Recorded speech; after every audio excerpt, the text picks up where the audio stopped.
I didn't realize how long my mother held the camera until I watched the video later. At the time, I was focused on smaller things. The way my suitcase wouldn't close properly. The fact that my hands were shaking, but not from crying, just a kind of delayed awareness. Like my body hadn't caught up yet. My father's voice came in sharp bursts, not shouting exactly, controlled. That made it worse. Fully grown, he said, like it was evidence of something criminal, and still a burden. I remember looking at him, trying to match that sentence to the years I had lived in that house. It didn't quite fit, but I didn't argue. Arguing would have turned it into something louder, something they could use. My sister laughed once, not loudly, just enough, and my mother, she kept the camera steady.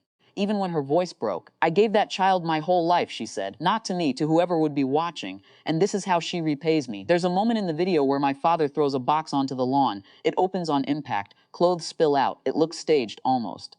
Too clean to be accidental. I didn't pick anything up. I just stepped past it, past all of them, and kept walking until the street felt unfamiliar. The video reached 1 million views before I finished downloading it. I didn't watch it all at once. Just fragments. Enough to understand what had been created, not a record, a version. In their version, I was ungrateful, distant, difficult. You could see it in the comments, people filling in the blanks, building a person out of a few seconds of silence. She looks cold. Parents don't do this for no reason. Some kids deserve it. It was strange reading about myself like that, like I had become a role people recognized, even if it wasn't mine. I saved everything, the video, the captions, the timestamps, even the comments that felt the most exaggerated, not because I wanted to use them, just because I didn't want to forget what had actually happened beneath all of it.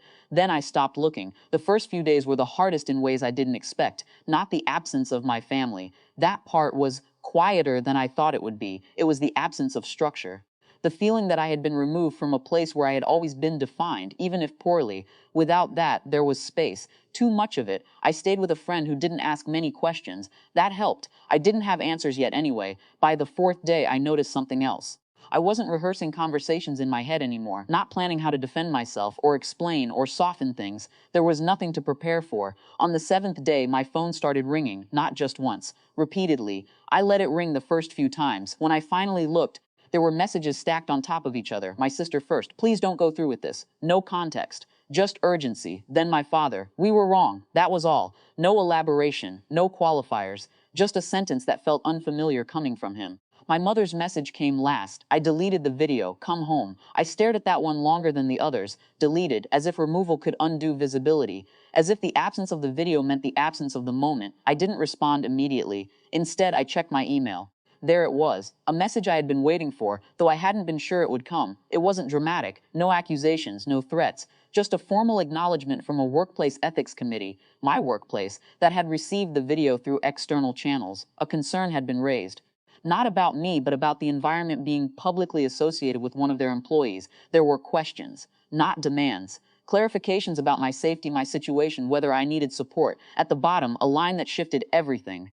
Please note that we take incidents involving public harassment or potential harm to staff seriously, including those originating from personal environments when widely disseminated.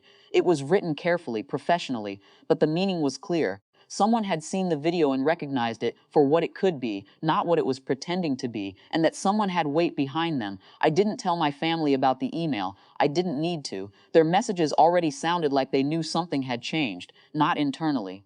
Not yet externally, the version of the story they had created had reached beyond their control. When I finally replied, it wasn't long, not angry, not forgiving, just precise. I'm safe. I won't be coming back. I paused before sending it, not because I doubted it, but because I understood what it finalized. Then I added one more line. Please don't contact me again unless it's necessary. I sent it before I could adjust the wording. They didn't reply after that. The silence felt different this time. Not heavy, not expectant, just settled.